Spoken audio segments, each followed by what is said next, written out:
मैं मानता हूं कि कहीं कोई भगवान नहीं है, किसी ने इस ब्रह्मांड को नहीं रचा और कोई हमारा भाग्य तय नहीं करता। इसके साथ ही ये भी मैं गहराई के साथ महसूस करता हूं कि कोई स्वर्ग नहीं है और मृत्यु के बाद जीवन भी नहीं। हमारे पास यही एक जिंदगी है जिसमें हम अपने ब्रह्मांड के विशाल बुनावट को समझ सकते हैं और इस जिंदगी के लिए मैं बहुत ही शुक्रगुजार हूं। ये बात अगर मैं अपने नाम से बोल दूं तो 50 लाठी वाले दल लेके पहुंच जाएंगे, लेकिन स्टीफन हॉकिंग के सामने किसी की हैसियत नहीं है कि कोई उंगली उठा सके। स्टीफन हॉकिंग ब्रह्मांड की बारीकियों को समझने और समझाने वाले एक महान वैज्ञानिक ही नहीं, वो मिसाल थे इस बात की कि इच्छा शक्ति अगर हो तो शरीर की लाचारी दिमाग को किसी का मोहताज होने के लिए मजबूर नहीं कर सकती। जिस उम्र में कोई भी व्यक्ति सबसे ऊर्जावान होता है, उस उम्र में मोटर न्यूरॉन डिजीज नाम की लाइलाज बीमारी ने उन्हें घेरा।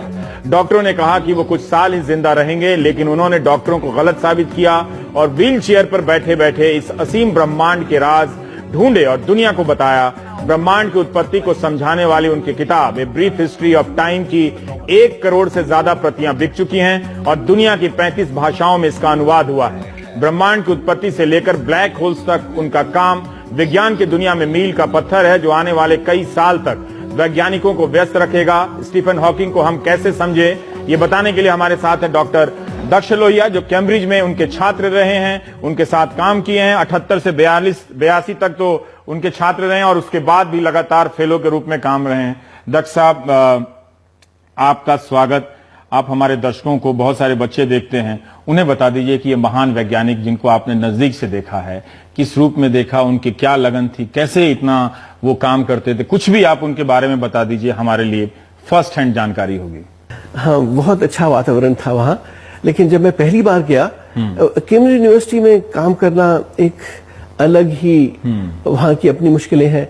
यहाँ की यूनिवर्सिटी में तो गणेश जी की प्लास्टिक सर्जरी पढ़ाई जाती है। हाँ, वो वहाँ तो नहीं होगा। प्रधानमंत्री प्रोपेगेट करते हैं। हाँ, वो वहाँ तो नहीं चलेगा। साइंटिस्ट प्रधानमंत्री। हाँ, पर इतना विज्ञान में भरोसा, भगवान को खारिज करना, चूंकि हम हिंदुस्तान के लोकेशन में बैठे हुए तो ये कॉन्फिडेंस है कि भी हमारे इसरो के वैज्ञानिक बिना पूजा किए हुए तो स्पेस छोड़ते नहीं। देखिए, पूजा आप चाहे जितनी कर ले, एक आस्था होती है, उसके कॉज या उसका पूरा फील्ड अलग है।